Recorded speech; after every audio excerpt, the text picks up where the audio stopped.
What's good, everyone? This is Justin Just Rock Ramon from the Just Trek podcast, where elevation is our recreation.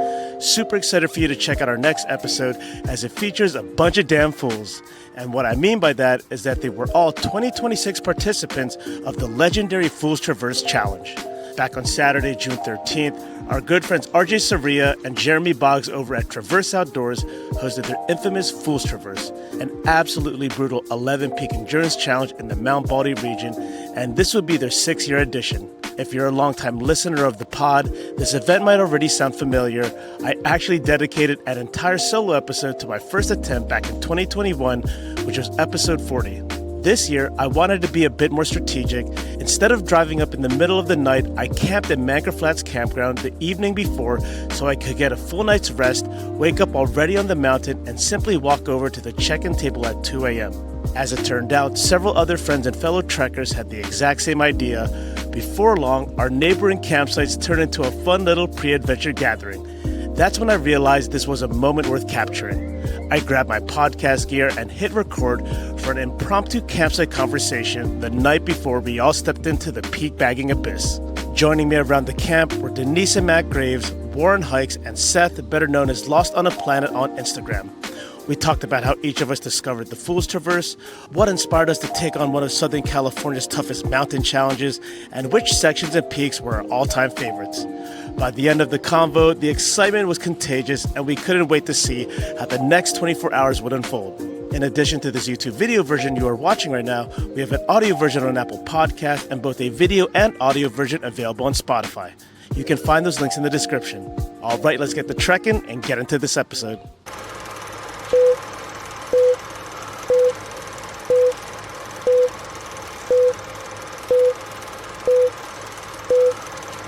All right, y'all. We're doing an impromptu podcast in the general Mount Baldy area in the beautiful campgrounds of Manker Flats.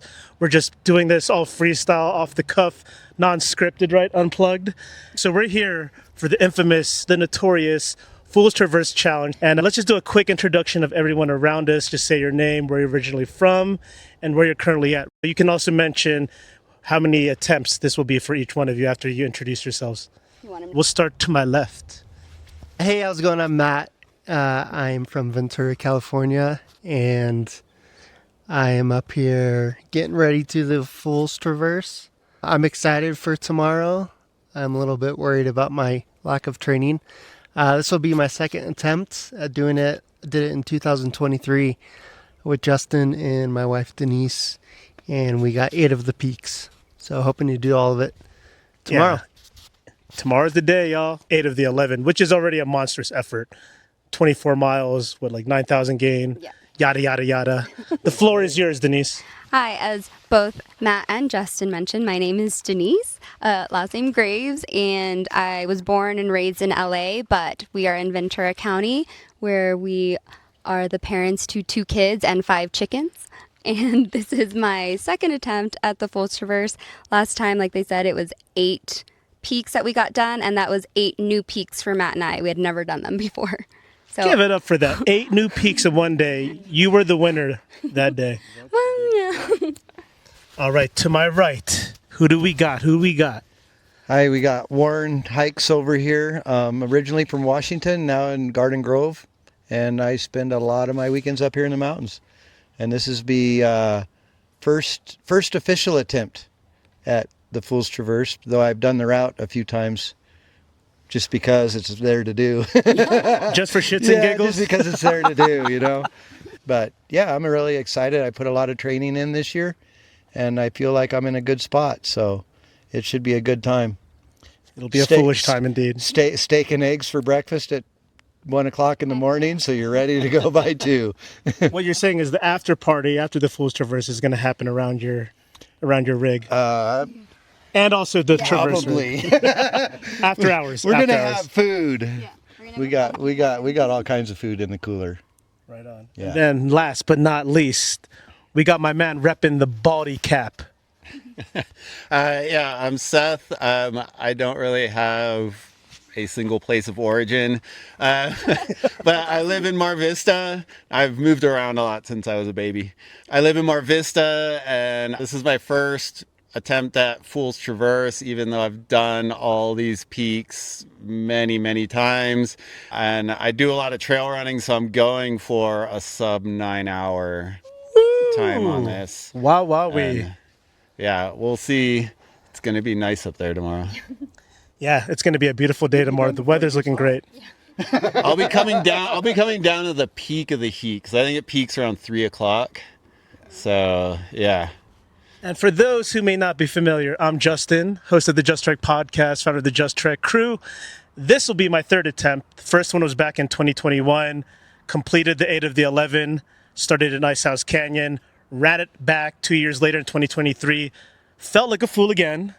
I was like, why am I doing this? And here I'm again. It's like your toxic ex you keep coming back to.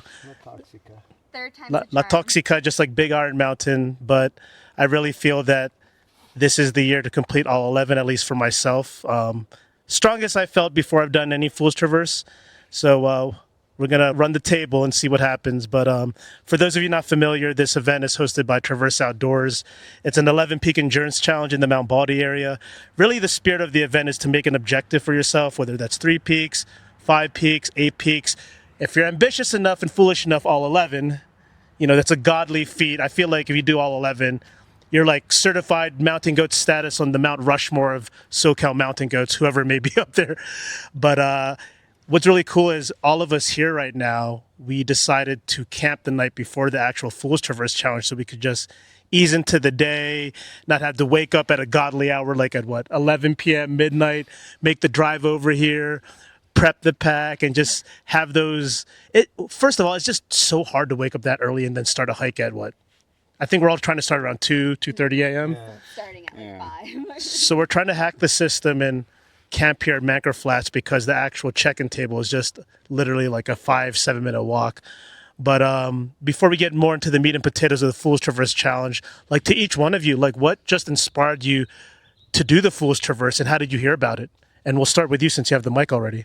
All right. I think I discovered the Fool's Traverse online. Can you put the little closer? Yeah, discovered it online. I think it was probably Googling hiking routes and coming across the Traverse page and just kind of discovering what RJ had put together, and which was really cool. And it's wanting to connect with the mountain enthusiast community in Southern California because I do a lot of this, I do a lot of peaks just on my own, and then saw that they do this event and was just I had it on my calendar for the day to put in your application.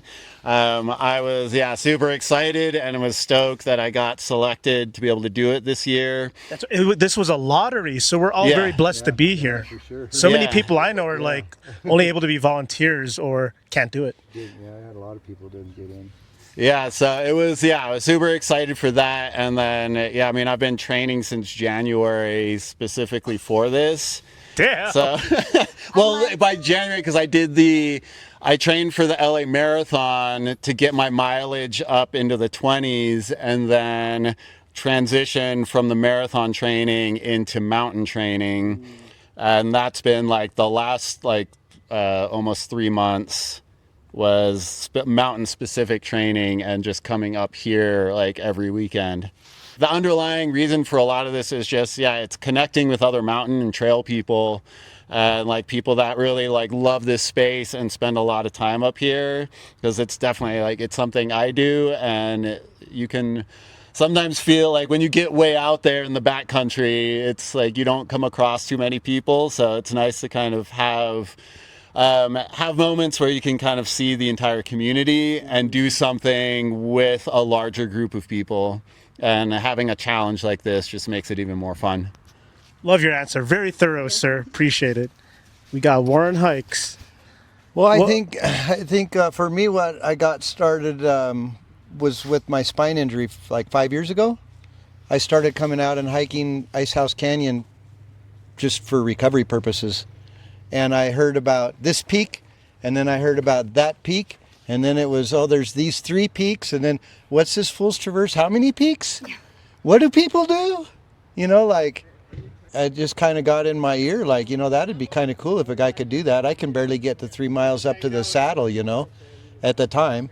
And it was hard work because of the spine injury and hardly being able to walk and everything. And then I just kept going. And one day I was like, I'm gonna try and do it on my own, and nailed it and got it done. And now it's been what? I think I've done it like 6 or 7 times now. Three times in 3 weeks last summer. You've already been certified. You don't even need to do the challenge. No, but now I wanted to do it as if an official event one time because it's so different when you have that entire atmosphere. Like when you're out there by yourself, you're just, if I don't finish today, I don't finish today. Or if I stop for an hour and talk to this friend, or you stop for an hour and talk to the friend, and you had a good time and it was cool. But when you're here for the event, it's like, stay focused, stay on track, minimize your time at each summit. Don't stop and talk to all the people you know along the way, which is so hard to do. Sorry, I'm on the clock today, guys. I gotta go, Yeah. But it's a different mindset for the event than it is when you're just doing it on your own. So that's why I wanted to do it as the event, and I'm super stoked to be here.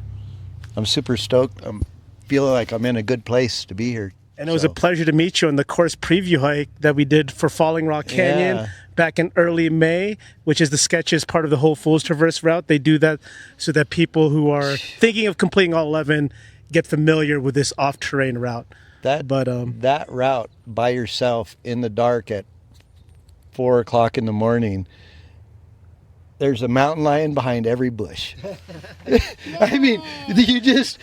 I was trying to get good time going up there, and I've got my spotlight flashlight in my hand, just constantly scanning for nothing there.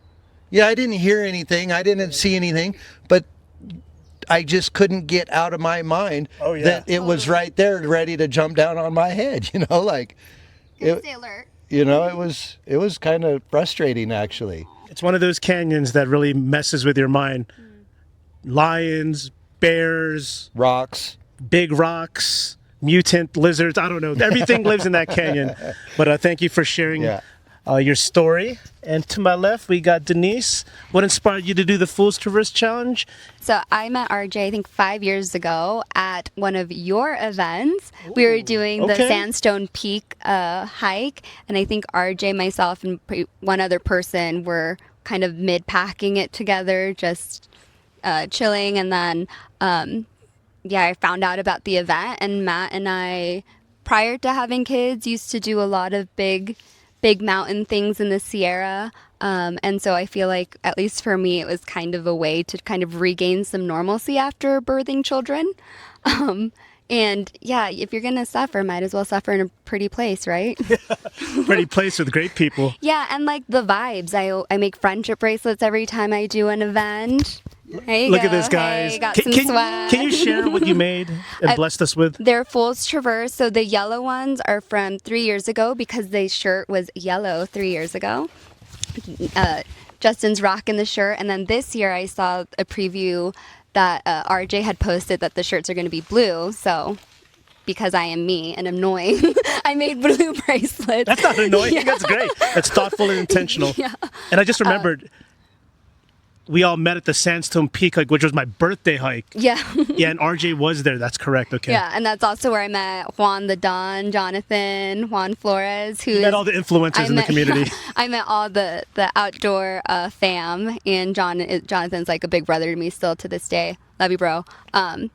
So yeah, it's just, the community is amazing out here. We're all here to support each other, and I am hoping to finish it. I am not as prepared as the gentleman to my right. I've been nursing an injury. I did run a 50K and PR'd my 50K in January, but haven't really done much since, other than walking around the hills of my house and along the beach, which, going from ocean to mountain, not the best, but that's why we're here a day early to acclimatize. So Matt, I kind of just dragged him the first time around, but I'll let him share his side. Oh, but he loves it. Matt loves this kind of stuff.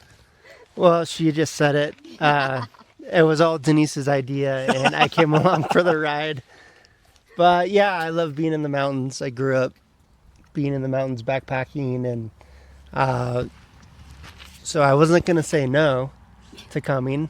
The first attempt was awesome. It was very hard.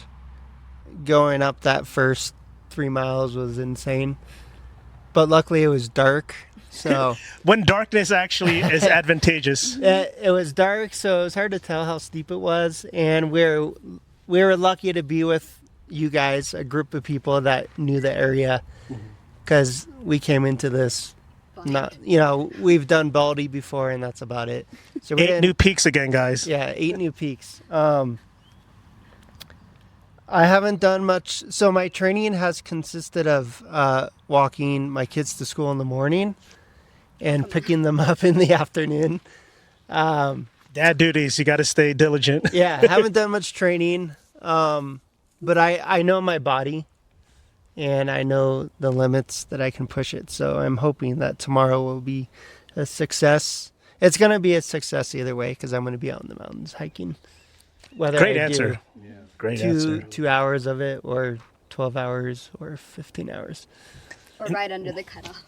Exactly. Like, just to go off Matt's point, yeah, that's the special thing about, this event. It really rallies a lot of the crazies in the community, the psychopaths. Just kidding. Well, not really. But all the people that want to push for the peak, challenge themselves, do something outside of their comfort zone, see how the peaks connect in the Mount Baldy area. I think that's one of the most beautiful takeaways I learned the first time is I didn't know that 11 peaks, and even more, there's traverses and ridges and routes that connect all of them together. I just feel like that's so rare. Were you going to say something, Matt? No, but it's really cool how you can just, I think the first ridgeline is 4 of the peaks. So you hit Sugarloaf, Bighorn, Ontario, Bighorn, Cucamonga, Etiwanda.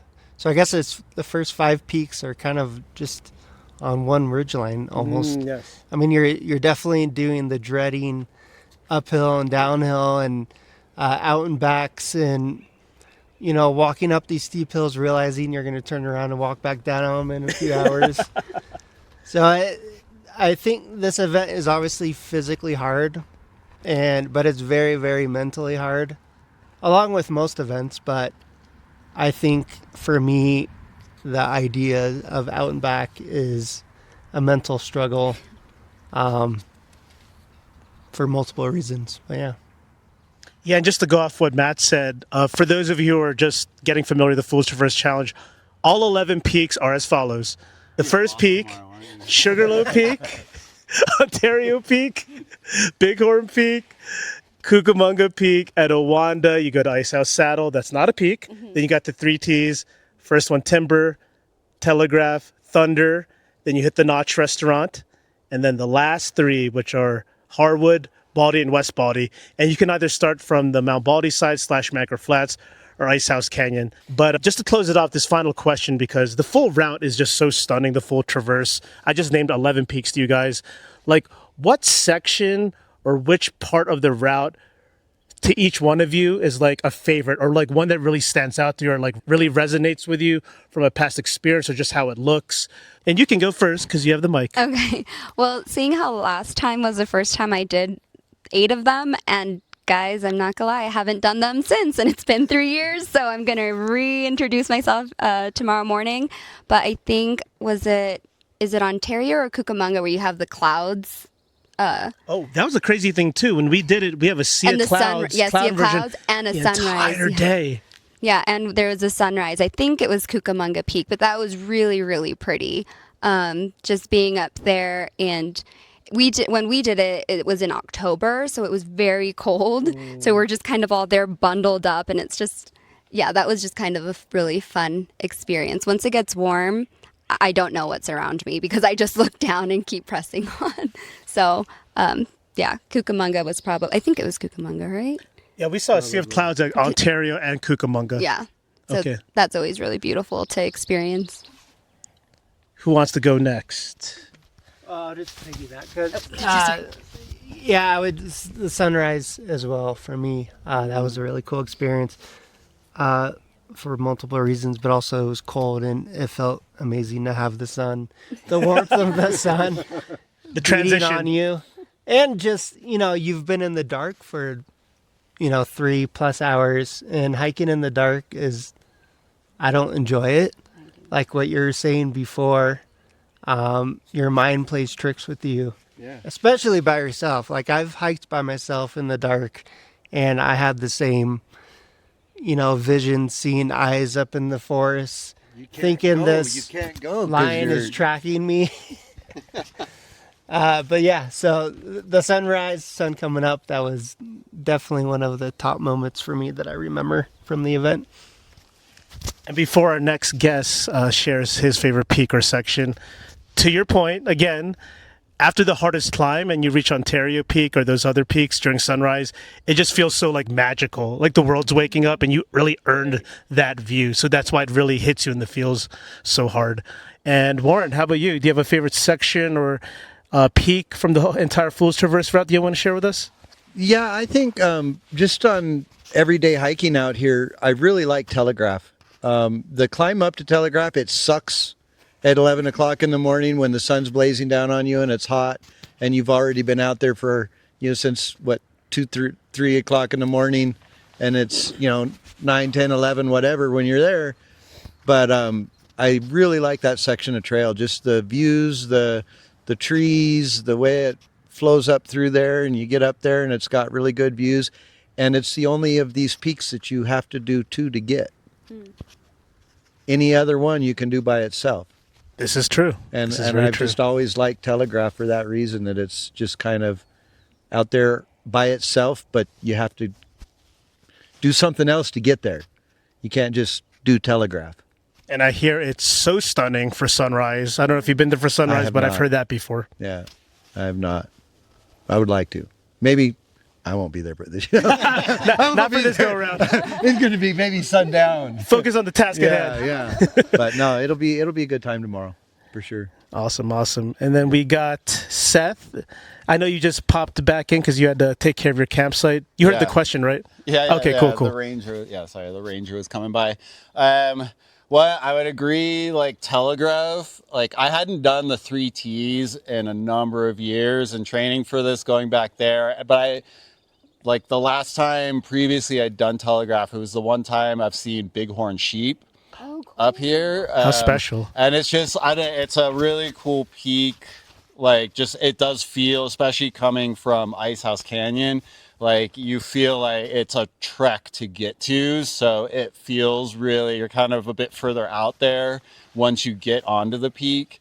But that's why kind of the lesser known, like the lesser hit peaks I've always liked. I mean, like Bighorn, Ontario, like I did like doing Etowanda, where you sort of like everyone, I don't know, like Cucamonga, ever since I think it got put on that 6-pack of peaks, like just it gets mobbed all the time, and it's just there's other like great peaks nearby that are equally as challenging and are just like, and you can get like just a lot more kind of space to yourself.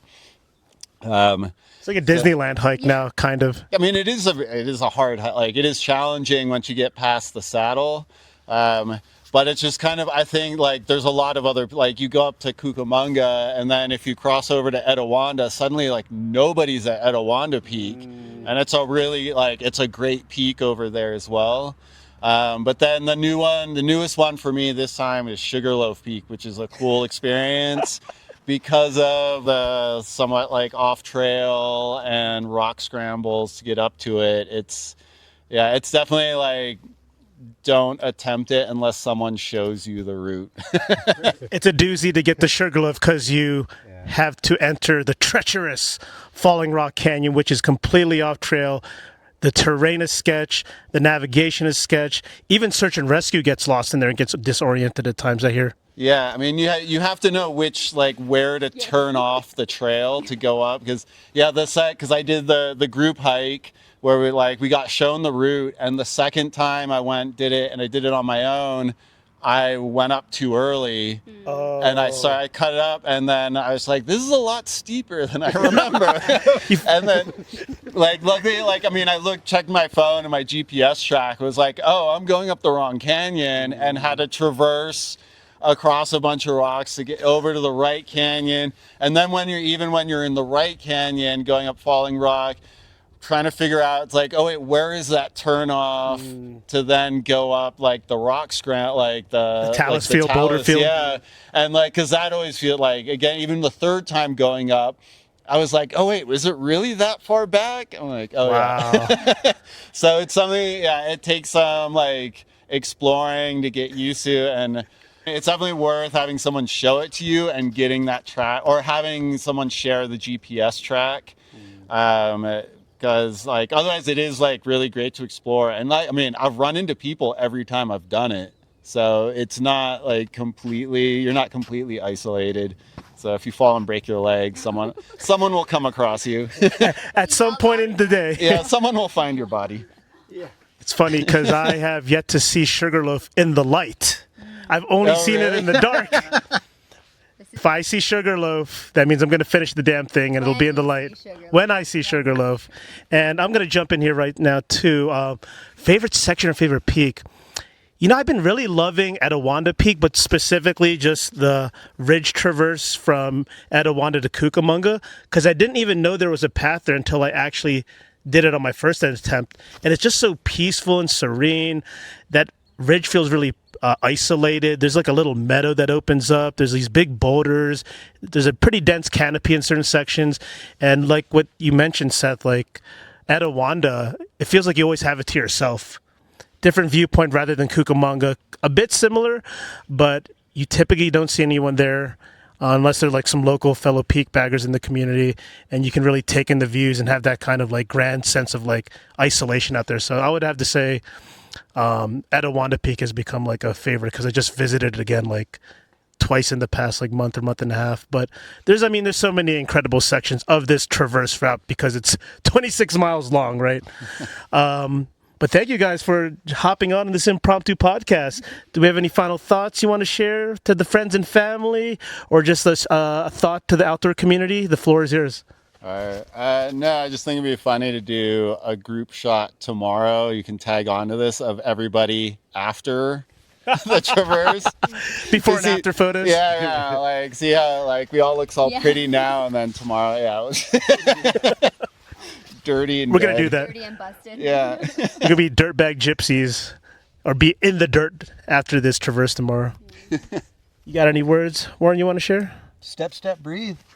Oh, say that into the mic. I like your tagline. Say that again. Just step, step, breathe. It's only up until it's not. And where did you get that phrase from? Because I saw it's in your bio. So when I was racing mountain bikes, it started as pedal, pedal, breathe. And it just at the races and through friends. And then when I got my back injury and couldn't ride anymore, I just kind of carried it over as step, step, breathe. And it was actually a friend of mine lives in Oregon now. He's left, it's been eight years ago probably. I think he was the one that first started, hey, pedal, pedal, breathe. And just kind of went on from there. Because I used to do the over the hump mountain bike races back in 2011, 12, 13. Right on. So at the end of this, people will be like, breathe, breathe, step. Yeah. It's like a little moth. Yeah. This will be my mantra completing all 11. I'm going to remember your voice in my head. Step, step, breathe, or breathe, breathe, step. Yep, that's it.